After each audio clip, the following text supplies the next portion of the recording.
This is the Mavic Air. Its biggest appeal is that it's a 4K video drone that folds up. In fact, that's one of my favorite things about it. Unfolding it can be a little tricky at first, but once you get the hang of it, it's not too bad. You've got a nice 3-axle gimbal, 4K camera on the front end. Lots of sensors. The controller is nice as well, as it also folds up. Very easy to store and travel with. You got the little joysticks that actually are removable. They unscrew and they stow away quite easily. When it comes to the controller, putting your phone inside the grips is a little tricky, so I would recommend picking up this Freewell phone mount or tablet mount. It's the one I ended up picking up because I have an S9 Plus, which is very difficult for the controller to hold on to. So with the Freewell mount, you're actually able to hold lots of different size phones, and you get a lanyard, which is really nice, so you don't have to worry about setting the controller down. You got it around your neck. You can let it go if you got to fuss with the drone. Very convenient. I also recommend picking up these Neewer ND Filters. ND filters of any kind, honestly. Do your reviews, see what works best for you and the price, but these were about 50 bucks. And they come with polarized filters, which I highly recommend. I also highly recommend landing gear. These particular brand I'm a huge fan of, and I'll try to link in the description below. They snap on just like the prop guards do, so they don't just stick onto the aircraft and can fall off. These stay on, and they elevate the aircraft a few inches, which is great if you don't have a landing pad or if you're flying somewhere where you didn't bring your landing pad with you. I also recommend getting a USB Type-C connector. Short cable, that's about a foot long cable. It's a little bit better than the short one that attaches to the controller directly. A lot more versatility. Also, a microfiber cloth is very nice if the drone gets a little dew on it from moisture in the air or just cleaning it up. The Fly More combo kit that I bought came with this charging hub, which is excellent because I can charge 3 batteries at a time, or 3 batteries that it came with. And the power pack actually has 2 built-in USB ports on it, so I can charge the controller up and my phone at the same time. However, the little power cord that came with it is way too short, so I recommend getting another one because you can't plug it in anywhere without it sitting on the ground. So when you go to charge up the 3 batteries, it's kind of inconvenient. I also recommend grabbing a little backpack like this so you can put all this stuff in it. And if you don't already have one, a landing pad. They range from $10 to $15 on Amazon. This one costs about $12. So with all that said, this drone is very portable, very convenient, very easy to stow away. The Fly More combo kit comes with an additional bag. It is much better than the bag that the Mavic 2 Pro Fly More combo kit has, but I honestly prefer stowing the drone in this hard shell case. I think this is just so much better, more secure for the drone. It's hard shell, it's not going to damage the drone. What I do use the bag for is stowing things like the prop guards and the extra propellers or rotors. It's modular, so that's kind of nice. You can take out all those little inserts and just have a hollow bag, or you can put them in and arrange it the way you want it. Currently, that's all the bag's for, is stowing all the extra stuff I don't want to carry into the field with me. So, the Fly More combo is worth it for the batteries and the charging hub, not so much for anything else. Now let's talk video quality. Manage your expectations when it comes to camera quality. Sure, it can film in 4K, but so does my S9 Plus, but that does not make it a 4K DSLR. If you want your videos to look like all the pros on YouTube, it will take perfect lighting conditions, perfect settings on the drone, ND filters, and a fair amount of work in post, not to mention a lot of practice flying. I feel for the price, the camera was a major disappointment. I would have gladly given back 90% of the intelligent flight modes for a better camera. The camera has a lot of issues in low light. It is very grainy and noisy, and that's something to keep in mind. Something that I've also learned about DJI and the drone hobby is that you're getting 75% of a drone and 25% of a camera. Speaking of the drone itself, stabilization. I've calibrated the IMU, the compass, and the controller, and yet about 50% of the time I'll put the drone up. This is at about 200 feet. It drifts. It drifts and rotates without any wind, no one touching it, no sticks being handled. So that's kind of a disappointment.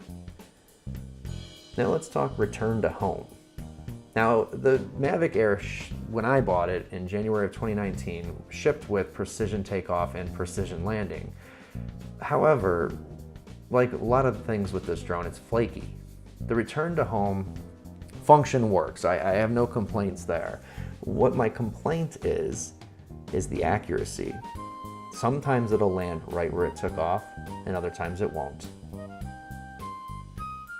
And let's see if it corrects itself.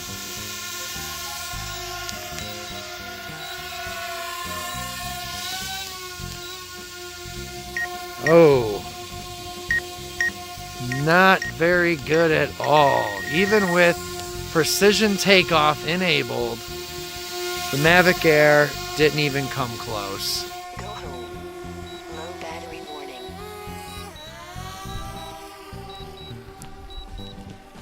Let's give it another chance for this auto return to home. The battery's too low. It's gonna land. Landing.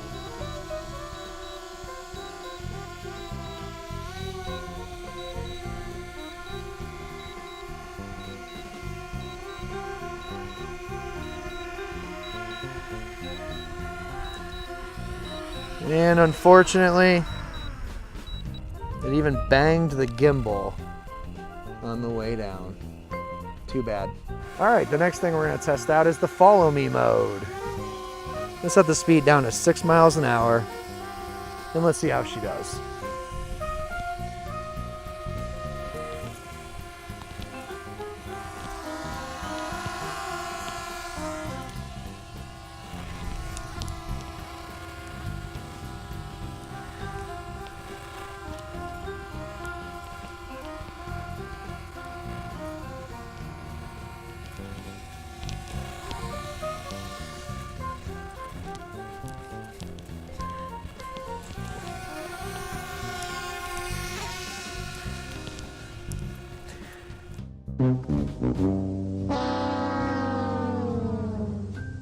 Unfortunately, when you go underneath the drone, it doesn't really like that.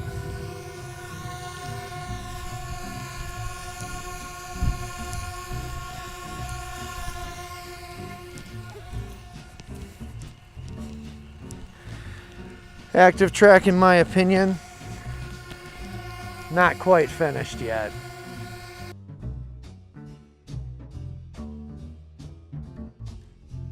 It's a lot of fun, and it really does a good job if you have the right conditions. Photography wise, it's absolutely phenomenal. The video quality can be good if, again, your conditions are correct and you spend a lot of time in post-production. I do not like some of the quick shots and the intelligent flight modes in general. I think they're gimmicky, and I think that the time spent developing the intelligent flight modes could have been better spent making this thing better at precision landing and takeoff. I also think there is a lot of the so-called DJI flakiness. What I've kind of figured out about drones in general, but specifically DJI drones, they have their fans and they are diehard fans. And I'm not saying they don't make a good product, but I am saying they're kind of like the Apple of the drone world. It's overpriced plastic with a subpar camera with a lot of gimmicky features that you'll get bored of using after about a week. It works, they're fun, but I don't feel that they're worth the money. I think you pay about $200 too much for all of the DJI drones, especially the Spark. But DJI has cornered the market. They can set the price because there really, sadly, is no Android of the drone world, a competitor. There are a few potentials like Autel and Parrot, but unfortunately they have just not made a product that competes. The Autel Evo, amazing looking drone. Haven't flown it, but from what I've seen, it looks like it could be an up-and-comer. Could give DJI a little bit of competition in this price range. I'm also hoping that Parrot gets their act together. The Anafi is a great drone, but not for the price. Not for what you can get from DJI for a little bit more money. I actually chose this one over the Parrot Anafi. I think the drone sits too close to the ground. I mean, even with the antennas as legs, it's still way too close to the ground. You have not even an inch of separation between the ground and the drone on a nice flat dry surface. This is great. You get a landing pad, you're gonna be okay. But I absolutely believe that DJI should have included something like this using the same mechanism as their own prop guards to attach to the aircraft optionally if you so desire. They add virtually no weight to the aircraft. They snap on, so they're not just gonna fall off in the middle of the flight. And these are absolutely excellent for giving your drone some height. Highly recommend using these or purchasing yourself some. And again, these are Arzoric, try pronouncing that, Arzoric. And I'll put a link in the video description for these, but these are absolutely worth the 12 bucks. And also this mount thing, well, I don't feel that they should have included it because it kind of takes away the whole portability of the controller. This mount is absolutely highly recommended. This particular one is by Freewell. It's the tablet mount light. This was about 30 bucks, kind of pricey, but so far I've got no major complaints from it. It does the job quite well. My S9 Plus does not fit in the controller without feeling like it's about to pop out at any time, and obviously you couldn't put any smaller tablets inside this controller, so this helps with that. If you have a small phone like my Galaxy S6 or an iPhone 6S, which I've used both for flying, then you don't really need this, but for anything bigger than those, it's definitely highly recommended by me. The Wi-Fi connection between the controller and the drone is not very good at all. The video cuts in and out at about 500 to 700 feet from the home point, even in a rural setting. Forget about flying this thing near any other wireless networks near other people's homes.